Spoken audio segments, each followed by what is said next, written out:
करनाल के कैमला गांव के 23 वर्षीय युवक मनीष की सिंगापुर में मौत होने से परिजनों में मातम पसर चुका है। बता दें कि संदिग्ध परिस्थितियों में मरीना व समुद्र के पास युवक का शव जो है वो बरामद हुआ। 7 महीने पहले युवक वर्क परमिट पर सिंगापुर गया था। सिंगापुर में टेक्नो कंपनी के कार्यरत था और परिवार ने अपनी 2 कनाल जमीन 15 लाख रुपए में बेचकर उसे विदेश भेजा था। ऐसे में अब इस हादसे के बाद परिवार सदमे में है और सरकार से शव को अपने घर लाने के लिए मदद की गुहार लगा रही है। परिवार से मृतक की बहन मोनिका ने बताया कि उसके भाई के साथ रूममेट संजू रहता था, जिससे हमें 13 अप्रैल को दोपहर को इस हादसे की जानकारी मिली कि समुद्र के किनारे मनीष की डेड बॉडी मिली है, लेकिन मौत किन कारणों से हुई इसकी कोई भी जानकारी नहीं मिल पाई है। ऐसे में परिवार वालों को भी कुछ समझ नहीं आ रहा है कि आखिरकार उनके बेटे के साथ क्या हुआ है, क्योंकि जहां पर मनीष की डेड बॉडी मिली है वहां मनीष के रूम से करीब वो जगह 1 घंटे की दूरी पर है। ऐसे में सवाल उठता है कि आखिर मनीष वहां कैसे पहुंचा और उसकी मौत कैसे हुई। फिलहाल पूरा परिवार पोस्टमार्टम रिपोर्ट का इंतजार कर रहा है, क्योंकि उसी के आधार पर मौत के कारणों का पता चल पाएगा। फिलहाल परिवार के लोगों ने सरकार से मनीष के शव को घर लाने के लिए मदद की गुहार लगाई है। मुझे परसों पता आया था कि भाई ने रहा समुद्र किनारे डेड बॉडी मिली है उसकी। तब से कुछ भी और अभी तक कुछ अच्छे से पता नहीं लग पाया कि वो कैसे हुआ, क्या हुआ उसके साथ, कुछ नहीं पता लग पा रहा।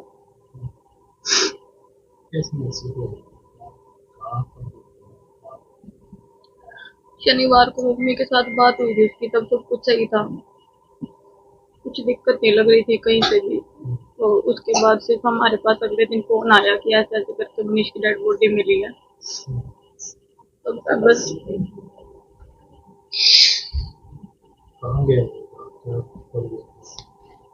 7 महीने पहले सिंगापुर गया था जी, वर्क परमिट पे जी। उसके रूममेट ने फोन किया था कहीं मेरे भाई के पास, कहीं से नंबर वगैरह निकाल के, तब तो हमें जानकारी दी थी। पहले ऐसी बात बताई हो कुछ ऐसा किसी के साथ उसका? नहीं, ऐसा कुछ भी नहीं था। जब बात हुई मम्मी के साथ शनिवार वाले दिन तो तभी भी सब कुछ सही था। मतलब अगर ऐसा कुछ होता तो पता तो चल ही जाता बात करके, तो कुछ भी कोई दिक्कत नहीं लगी हमें तो कहीं पर। तो किसी से बात हुई है कि उसका शव डेड बॉडी हमारे पास आ जाए? नहीं, जिस बारे में कुछ नहीं है। बहुत परेशान है जी, एक बार मेरे भाई को यहाँ ले आया जाए, यही चाहते हैं हम तो कि एक बार आए बस, उससे ज्यादा तो कुछ नहीं है। किस तरीके से बताते हैं आप? मैं वर्क परमिट पे गया था। तो क्या कुछ अपील आप सरकार से, प्रशासन से कोई बातचीत हुई आपकी? नहीं, अभी तक कुछ नहीं है। क्या कुछ मांग कर रहे हैं आप? हाँ जी, बस ये मेरे भाई की डेड बॉडी को यहाँ पे इंडिया लाया जाए, यही है बस दरख्वास्त हरियाणा सरकार से। आप क्या लगते हैं? बहन जी, क्या नाम है आपका? निका सोया। क्या कुछ क्या जानकारी प्राप्त हुई थी, कैसे महसूस? मैसेज आया था मेरे पास शनिवार में 4 बजे कि मैं पैसे भी डाल रहा हूँ तेरे खाते में और आ जाएंगे, हमने बढ़वा देना। बस इतनी बात हुई मेरे को, कुछ बात नहीं। कब गया? अब 7 महीने पहले गया था तो ठीक ठाक था, कोई ऐसी लड़ाई झगड़ा की बात नहीं मेरी से। मेरी तो सारी सबकी रिक्वेस्ट है कि मेरे बच्चे को मेरे सामने ले आ जाए, तो डेड बॉडी का संस्कार किया जाए। हाथ जोड़ के सबसे एक तरह अपना जितना हो सके मेरा सारा लाए। आखिरी बार बस शनिवार से ही हुई थी बात।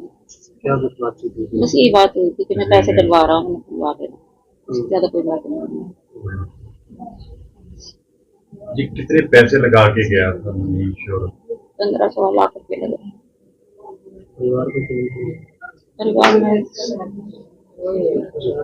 परिवार में मैं हूँ, उसका पापा है, ये गुड़िया है, छोटा भाई है। पैसे का अरेंजमेंट कैसे किया था आपने? भेजा किस? जमीन बेच कर भेजा था। और पैसे थे हमारे पास, मुझे ले दे कर भेजा था लड़के को बाहर। तो वहाँ क्या काम करा जाता है?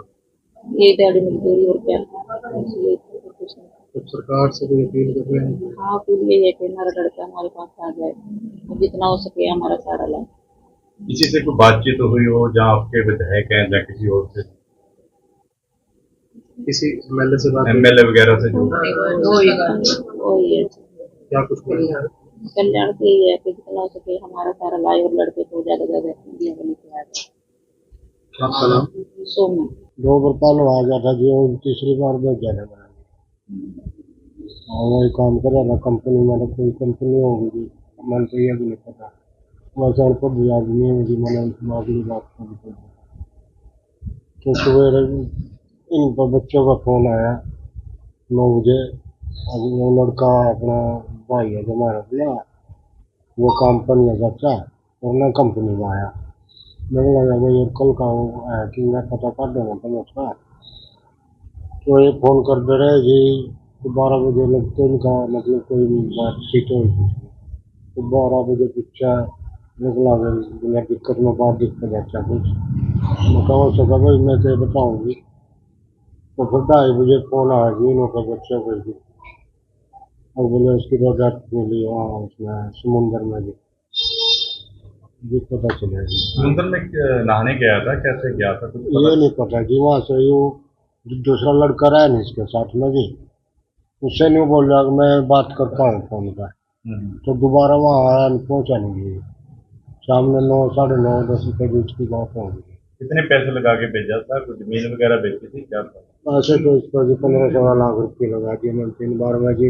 बोर्ड मेरा कुछ नहीं था, जमीन दे दी मैंने अपनी कुछ प्लॉट में सारी दे दिया भेज दिया था जी।